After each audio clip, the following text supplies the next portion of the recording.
मियाँ साहब, welcome to the show, rather you are always welcome and you are always with me. मुझे ये बताइए कि थैंक यू सर, क्या होने जा रहा है और क्या ये वो जो कौमी इत्तेहाद की गिरफ्तारियां खुद पेश की जाती थी, ये वो गिरफ्तारियां थी या एक मतलब है एक एक्सटेम्परी अमल था? जी हजूर। काजी साहब देखें, आज 5 जो रहनुमा हैं पीटीआई के, मरकजी रहनुमा जिनको कहा जाता है, सियासी कमेटी से इनका ताल्लुक है, वो आज डयाला जेल गए थे करने के लिए, मुलाकात करने के लिए बानी पीटीआई से। इसमें दो चीज़ें हैं काजी साहब, वो उनकी गिरफ्तारी और फिर रहाई, ये सारा ड्रामाई अंदाज आपने भी देखा, सारी कौम ने देखा। इसमें दो चीज़ें, एक तो ये है कि वो गिरफ्तार हुए और उसमें जो गिरफ्तार होने वालों में उमर अयूब, असद कैसर, शिबली फराज और साहबजादा हामिद रज़ा और मलक अहमद बचर जो हैं वो मौजूद शामिल थे। आलिया हमजा वहाँ थी, लेकिन आलिया हमजा अपनी गाड़ी में बैठी रहीं, उनको कोई हिरासत में नहीं लिया गया। लेकिन ये हुआ क्या है? हुआ ये है काजी साहब कि ये गिरफ्तारी हुई नहीं है, दी गई है, क्योंकि ज़राए ये कहते हैं, पीटीआई के अंदर के ज़राए ये कहते हैं कि जो सियासी कमेटी के हमारे क़यादत है वो हिचकिचा रही है कि बानी पीटीआई से आज मुलाकात थी, अगर मुलाकात हो जाती तो बानी पीटीआई वो कॉल दे देते एहतजाज की, जो फाइनल कॉल थी, तो फिर क्या होता? फिर तो एहतजाज करना पड़ना था। तो काजी साहब, एहतजाज के लिए पैसा भी लगता है, एहतजाज के लिए क़यादत भी होती है, एहतजाज के लिए कारकुन भी लाने पड़ते हैं, एहतजाज के लिए वक्त लगाना पड़ता है और एहतजाज के लिए अपनी तवानाइयाँ और अपने जो है सियासत और सारा कुछ दाव पे लगाना पड़ता है। ये नहीं लगाना चाह रहे वो।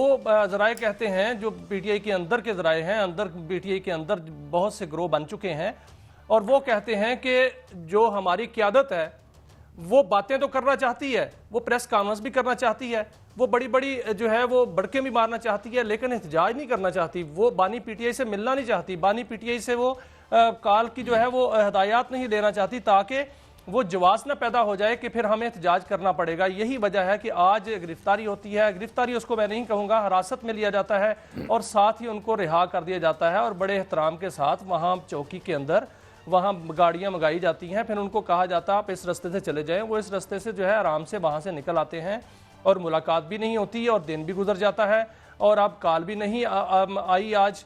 और इस हवाले से आप देखें सर, कल काजी साहब जो वहाँ पर समाअत हुई थी डयाला जेल में, वहाँ पर बानी पीटीआई मायूस नज़र आए और इस हवाले से मेरी जो बात हुई है पार्टी के अंदर, वहाँ जो मौजूद थे लोग, उनसे भी बात हुई है, तो वो कह रहे थे कि बानी पीटीआई मायूस इसलिए हैं कि उनकी पार्टी कुछ नहीं कर रही, वो क्या करें। तो ये मामलात हैं हमारे इस क़यादत के जो पीटीआई साहब, मैं समझता हूँ कि हैरत की बात नहीं है ये। मुझे हैरत की बात इसलिए नहीं लगती, वो इसलिए मैं ये मानता हूँ कि वो स्ट्रांग पार्टी है, उसकी इलेक्टरल जो विक्ट्री है, जो उसकी स्ट्रगल है, वो अपनी जगह पे मौजूद है। लेकिन जब देखें ना, कोई क्लियर कट वाज़े नज़रियात भी तो होने चाहिए। अब दुनिया में जितने हम देख रहे हैं बड़ी मूवमेंट्स बनती हैं, वहाँ पे जब मैं अभी आपके साथ शेयर करूँगा कि ये क्या फैक्टर्स थे अमेरिका में, तो वो फैक्टर जब मिसिंग होंगे और फिर चूरी खाने वाले मजनू ज़्यादा होते हैं, गोश्त देने वाले कम होते हैं, तो इसमें कोई हैरत की बात नहीं है। मगर इसके बावजूद मैं ना उनको अंडरमाइन कर रहा हूँ, ना मैं ये कह रहा हूँ कि उनकी कोई पॉपुलैरिटी में कमी है। मगर जो एक नजर अगर जो यहाँ अगर देख लेते हैं 68 69 की मूवमेंट देख लेते हैं, वहाँ क्या था? रोटी कपड़ा मकान की बात हो रही थी यार। यहाँ पर उसका जिक्र ही कोई नहीं है। ये कर लो, वो कर लो, आईनी बेंच बन गया है, फलाना बेंच में। इनकलाब आईनी बेंच नहीं देखा करते, जब इनकलाब आते हैं तो उनके रेले में सब कुछ बह के चला जाता है। लेकिन ये कि जो छोटी मोटी ठुक ठुक है ना, ये इसमें कोई मुझे हैरत नहीं हुई। मगर बहरहाल हम चाहेंगे कि पीटीआई के भी कुछ लोग हों और हम उनका भी मौक़िफ़ लें। तो अब देखें काजी साहब, आपने ना ये जो बात की है कि 26वीं आईनी तरमीम हो गई है सारा, तो 2 दिन पहले मेरी एक बड़े आला ओहदेदार से बात हुई, उनके साथ मुलाकात थी, तो उनसे भी ये सवाल किया गया कि पीटीआई को क्या मिला। तो उन्होंने कहा पीटीआई को सब कुछ मिला, पीटीआई जो बेनिफिशरी है, और पीटीआई जो है वो आराम से उन्होंने हमारे साथ जो है तामन किया है, ये कोई एहतजाज तो नहीं था। देखें काजी साहब, आज जब ये क़यादत वहाँ गई है तो वापसी पे बड़े खुश थे, क्योंकि आज उनके लिए बड़ा बर्डन जो है वो उनके सर से उतर गया। आज अगर कॉल आ जाती तो फिर उनको काम करना पड़ता, उनको एहतजाज के लिए लोग जो हैं वो स्ट्रेटजी तय करना पड़ती, और आके एक प्रेस कॉन्फ्रेंस की है और उसके बाद आपने अपने घरों को, ये सबसे अच्छा काम और सबसे आसान काम है ना, वो आसान काम काजी साहब उन्होंने किया है और आसान काम ही किए जाएंगे। आगे आप देखिए होता है क्या, ये बढ़के जो है वो सिर्फ बढ़ती ही रहेंगी। कोई एहतजाज, कोई ये इस्लामाबाद की तरफ चढ़ाई, ये सारा कमिटमेंट, हर चीज जो है वो कंप्रोमाइज्ड ये तमाम मामला जो है वो हो चुके हैं। नहीं, मैं कि इस्लामाबाद की तरफ नहीं आना, अगर आना है तो फिर सिर्फ बढ़ के ही मारनी है। आपने देखा सर कि स्वाबी में जो जलसा हुआ है उसमें क़यादत ने कौन से कारकुन लाए हैं, कहाँ मामला किधर तय हुए हैं, क्या हुआ है? है मियां साहब को मेरे मियां साहब, ये कि मामला किधर तय हुए हैं, क्या ग्रुपिंग्स वहाँ हो गई हैं, क्या मामला क्या है? जाहिर है पीटीआई तो इससे इनकार ही करेगी, इसकी तरदीद ही करेगी तमाम लीडर, और हम जाहिर है वो भी हम नशर करेंगे या ब्रॉडकास्ट करेंगे। लेकिन आपके पास क्या खबर है कि ये अंडरस्टैंडिंग कहाँ पे हुई है?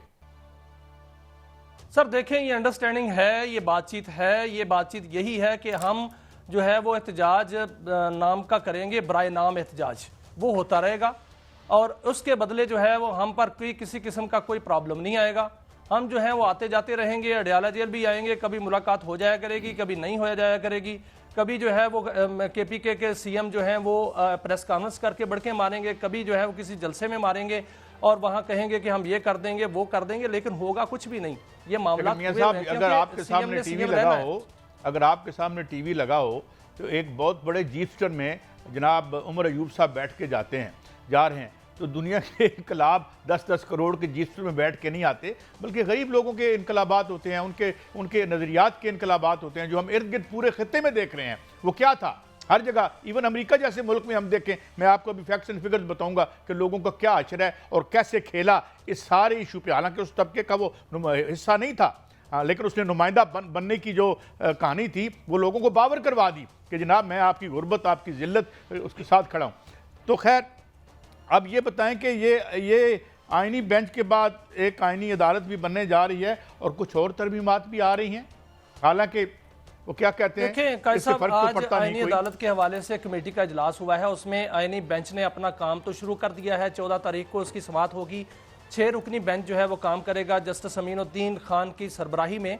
उसमें एक रुकन जो है वो मिसिंग इसलिए हैं कि वो 14 और 15 को अवेलेबल नहीं है, जस्टिस आयशा मलिक।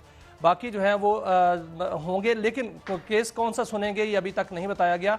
रजिस्ट्रार ने एक कॉज लिस्ट जारी की है जिसमें केस नहीं बताया गया, लेकिन जो ज़राए कह रहे हैं, हुकूमती ज़राए, वो ये सोच रहे हैं और ये गौर किया जा रहा है कि आइनी बेंच से काम नहीं बनेगा, क्योंकि आइनी बेंच में अगर कोई केस आएगा तो उसके बाद अगर कोई अपील आ जाती है तो अपील कौन सुनेगा, क्योंकि वो जज साहबान जो पहले तो ये तय करे ना कि आइनी इशू कौन सा है, ये कौन तय करेगा कि आइनी इशू है, ये आइनी बेंच ये भी बहुत बड़ा सुकम है, क्योंकि आपने देखा कि 12 जुलाई का जो फैसला है मखसूस नशिस्तों का, उसमें 13 रुकनी बेंच ने वो फैसला, वो केस सुना हुआ है, उस पर रिव्यू आया हुआ है। क्या वो रिव्यू जो है वो आइनी बेंच सुनेगा? क्योंकि आइनी बेंच वो रिव्यू इसलिए नहीं सुन सकता कि रिव्यू जो होता है नजरसानी में वही उतने ही रुकनी बेंच जो है वो सुनता है। अगर उसमें से कोई जज साहब रिटायर हो गए हों, जिस तरह काजी फाइज रिटायर हो गए हैं, तो उनकी जगह पे जो है चीफ जस्टिस आ जाएंगे, तो वो कौन सुनेगा? तो ये सबसे बड़े सुकम है इसमें। और हुकूमत ये सोच रही है कि एक तो इसमें हमें पूरी तरह कवर नहीं है, दूसरा इसमें जो है वो अपील के इश्यूज हैं, तीसरा उस कौन सा जो केस है वो कौन सुनेगा, ये इश्यूज आएंगे। इसलिए एक आइनी अदालत ही बनाई जाए। और वो जो बिलावल भुट्टो जरदारी साहब कहते थे ना कि आइनी अदालत बनकर ही रहेगी, तो वो अब सोचा ये जा रहा है कि वो बनकर ही रहे,